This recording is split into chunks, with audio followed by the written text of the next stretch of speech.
Bom dia, gente! 26º dia do nosso desafio 36 dias para ler Mulheres que Correm com os Lobos. E por aqui tá tudo um pouquinho diferente. O meu cabelo, o aparelho, enfim, peço um pouquinho de paciência se eu errar algumas palavras. Hoje a gente vai falar sobre o capítulo 11, que vai da página 379 até 390. A gente percebe que é um capítulo curtinho, mas que traz uma mensagem importante para que a gente possa compreender que a sexualidade ela é sagrada. Mais que isso, que o riso também expressa esse aspecto sagrado da nossa sexualidade, né? Enfim, ela começa falando então sobre as deusas sujas. E aí acontece então que ela vai perceber que há um subterrâneo selvagem e lá um ser que vive nele, que são essas deusas sujas, né? Esse aspecto da mulher que tem cílio, tá? Este ser, ela vai dizer, é dual, ou seja, ora esse ser é submisso, ora esse ser é impositivo, tá certo? E então ela lança mão desse aspecto da mulher que tem cio, só que ela vai fazer uma análise dessa ideia de ter cio, não num estado de excitação sexual, tá? Mas no estado de intensa consciência sensorial, que inclui também a sua sexualidade, tá? Ou seja, isso não limita a mulher selvagem. Bom, e citando ela diz: existe um aspecto da sexualidade feminina que, nos tempos remotos, era chamado de obsceno sagrado. Não na acepção que damos hoje em dia ao termo, mas com o significado de uma sabedoria sexual, de uma certa forma bem-humorada. Dessa forma, o mito, os contos que ela trará aqui, que são 3, vai demonstrar essa relação entre a sexualidade e esse lado bem-humorado, tá? E esse lado bem-humorado vai despertar também essa mulher selvagem que há em nós. Enfim, ela vem fazendo uma análise aí e destrinchando a ideia de algo de deusas sujas como algo ruim, né? Ela diz que essa ideia de obsceno não é absolutamente vulgar, mas que lembra mais alguma criatura fantástica da natureza que desejamos muito que nos venha visitar e que venha a ser uma das nossas melhores amigas. Ou seja, entender essas deusas sujas, essa obscenidade, não como algo ruim, mas algo como que é próprio de nós mesmas e que vem de alguma forma fazer com que sejamos inteiras, sabe? Porque as deusas sujas, na verdade, elas são de alguma forma um remédio para nossa alma também, tá? Quando a gente ri, quando a gente consegue despertar essa sexualidade, nós somos mais vivas, nós somos mais mulheres firmes, conscientes de nós mesmas, tá? E aí na página 381 ela diz: na realidade as deusas sujas representam aquele aspecto da mulher selvagem que é tanto sexual quanto sagrado. Como eu disse, ela vai lançar mão de 3 histórias e a primeira história é a deusa Balbo, tá? Que seria especificamente a deusa do ventre. E ela vai dizer que essas histórias já estão lá relatadas em Homero, enfim, né? Ela vai na Grécia Antiga para entender o que a gente chama de deusa da obscenidade, tá? Como eu afirmei, não há muitos registros dessa deusa, mas que um registro já é suficiente para a gente resgatar o significado da Balbo, tá? Então um registro, um fragmento consegue reconstituir esse significado da Balbo. E a Balbo aparece então no mito da Deméter e também da Perséfone. O que registra esse mito, tá? Existe uma moça linda, tá? Que se chamava Perséfone. Ela é filha da Deméter e a Perséfone um dia vai puxar uma flor e quando ela puxa uma flor, a terra se abre e ela é levada então por um deus, que nós chamamos de deus do submundo, que é quem? Né? Nada mais, nada menos que o Hades. Hades leva a Perséfone e a partir de então a Deméter começa a perambular pelo mundo para tentar encontrar a tua filha. E nesses momentos então ela vai se definhando, ela vai ficando muito triste porque ela está distante da sua filha e ela percebe que nunca mais vai encontrar a tua filha. E ela deita então perto de um poço, numa cidade que ninguém conhecia ela. E quando acontece isso, chega Balbo, e ela relata aqui na história, dançando o seu corpo, os seus seios, e começa então a dizer coisas para Deméter, e Deméter começa a rir desesperadamente das histórias que a Balbo estava contando, né? E ela diz o seguinte, que a gente não sabe muito bem o que a Balbo contou para Deméter, mas ela diz que só pode ser histórias, piadas de mulheres sobre os órgãos sexuais. Porque só esse tipo de história faz com que as mulheres riam profundamente. E dessa forma, então, ela vai resgatar duas histórias que ela encontrou aí na história de alguns povos. A primeira é o do Coyote Dick.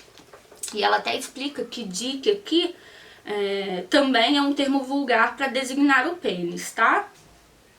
Bom, é uma piada que ela acredita que Balbo teria também contado a Deméter, se a gente pudesse saber qual que era o tipo de piada, qual é o tipo de teor da conversa entre Deméter e Balbo, tá? Essa história, ela ouviu de um homem, tá? Um homem contou pra ela, e a história diz o seguinte, que existia um homem que chamava Coyote Dick. E esse homem, então, um dia estava dormindo quando o seu pênis ficou entediado o suficiente para se desgrudar dele. E então o pênis começa a perambular sozinho e ele diz, não perambulava, né? Ficava pulando, porque só tinha uma perna. Bom, enfim, né? Sai correndo pela estrada, só que quando ele sai correndo pela estrada, ele cai exatamente numa moita de urtigas e começa a coçar desesperadamente, né?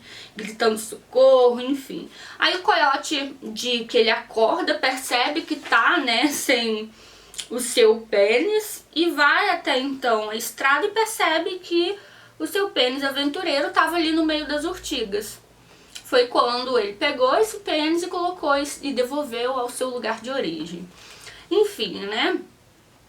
A mulher desse homem que conta essa história pra Clarissa começa a rir, só que fala pro marido, olha, você não contou o verdadeiro final da história. E aí o homem sai pra atender a porta e então a sua mulher conta pra Clarissa como que termina a história, né? E ela diz, o final da história é a moral, tá? A moral é que mesmo depois que Coyote Dick sair do meio das urtigas, elas fizeram seu pau coçar feito louco para todo o sempre. E é por isso que os homens estão sempre chegando perto das mulheres e querendo se esfregar nelas com aquele olhar que estou com uma coceira. Pois é, aquele pau universal que está coçando desde a primeira vez que fugiu do dono, né, continua a coçar. E as duas começam a rir desesperadamente, enfim, né? E aí a Clarissa percebe que há algo diferente nessa risada sexual, tá? Essa risada sexual desperta algo diferente na mulher. E ela diz então que o sagrado e o sexual ou sensual vivem muito próximos aí um do outro, tá? Na alma dessa mulher. Porque ambos, tanto o riso quanto essa sexualidade, sensualidade, né, vai chamar nossa atenção por meio de uma sensação de assombro, tá? Não por uma racionalização, mas pela vivência de alguma experiência física do corpo. Algo que instantaneamente ou para sempre nos muda, nos sacode, nos leva ao ápice, abranda nossas rugas, nos dá um passo de dança, um assobio, uma verdadeira explosão de vida. Então é isso, né? Uma explosão de vida. Tanto esse sagrado sexual, quanto o riso que advém desse conteúdo sexual, tá? E isso é a sexualidade mais selvagem da mulher. Por fim, ela conta a história de uma viagem a Ruanda. Tem a ver com a infância dela, ela vai com as tias para um local onde elas conversavam entre elas, a tia dela, a mãe dela, né? E ela diz que esse momento de conversa entre as mulheres deveriam ser um momento muito comum, o momento de tomar café entre as mulheres. E ela diz que antigamente, inclusive, as mulheres mandavam os homens pescar para ter um momento entre elas. E nesses momentos entre elas surgiam assuntos referentes a essa sexualidade e piadas sobre isso. E uma das piadas que ela teve acesso quando criança é que um coronel, um general ia visitar as tropas em Ruanda e ali ele queria que tivesse todas as mulheres nativas numa ruazinha esperando por ele, né? Pra ele passar ali e acenar e dar as boas-vindas pro general, tá? Enquanto ele passava no seu jipe. Acontece que essas índias não usavam roupas. E aí, os chefes daquele lugar conversaram com o índio-chefe e disse pra ele, olha, a gente gostaria de fazer isso, mas isso não pode rolar com elas nuas. E aí o chefe, né, disse assim, arrume roupas que eu vou fazer com que elas usem. Chegando no dia, né, do general chegar, eles perceberam que na verdade elas não gostaram da blusa. Por quê? Porque a blusa tampava seus mamilos e que elas foram só de saia. Aí os poderosos ali foram conversar com o chefe da tribo e falou, assim não dá pra ele passar com elas com os seios descobertos. Aí o chefe de estado falou, não, elas já combinaram entre si, na hora que ele passar, elas vão dar um jeito. Ele, vai mesmo? Vai. Enfim, acontece que na hora que o general passa, elas levantam a saia, só que elas estavam sem nada por baixo, porque não era costume utilizar algo por baixo. Enfim, quando as tias, a mãe ouviu essa história, todas elas começaram a rir desesperadamente. E a Clarissa, ainda muito nova, não sabia do que ela estava rindo. Ela só chegou aonde que estavam as tias e tal, e ouvia elas gargalhando, dizendo... levantaram a saia, enfim, né? Depois que essas tias, enfim, as familiares dela dormiu, ela foi lá ler a história que estava na revista e ela nunca mais se esqueceu, porque ela também estava se segurando para não rir, né? Então, ela afirma que a piada, o riso compartilhado das mulheres é benéfico, muito benéfico. É inclusive um remédio para todas as mulheres, tá? E que em tempos difíceis nós deveríamos tomar esse remédio para fortificar a nossa mulher selvagem aí. Esse momento limparia a nossa alma.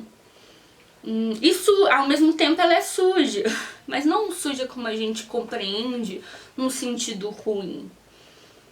E ela diz, podemos imaginar o sexual e o relevante como algo sagrado? Podemos, especialmente se atuam como medicamento. Jung observou que se alguém procurava seu consultório, queixasse-se por um motivo sexual. O verdadeiro motivo, muitas vezes, era mais um problema de espírito da alma. Quando uma pessoa revelava um problema de natureza espiritual, muitas vezes era na realidade um problema de ordem sexual. Enfim, então o que a gente pode perceber é que a sexualidade é um bálsamo para o espírito, logo é sagrado, tá? Quando o riso sexual é medicinal, ele é um riso sagrado. Enfim, né? Logo, nesse arquétipo da mulher selvagem, há um espaço para a natureza dessas deusas sujas que ela relatou aqui. Na natureza selvagem, o sagrado e o irrelevante, o sagrado e o sexual, não estão separados, mas vivem juntos como imagino um grupo de velhas esperando na estrada que nós aparecemos. Elas estão ali na sua psique, esperando que você apareça, experimentando suas histórias umas com as outras e rindo como loucas. Enfim, essas foram as impressões deste capítulo. A gente percebe que é um capítulo pequeno, mais denso, que revela que há uma natureza sagrada dessa sexualidade e que a gente precisa dar vazão a ela. É isso. Quais foram as suas impressões? Coloque aqui no comentário e até amanhã.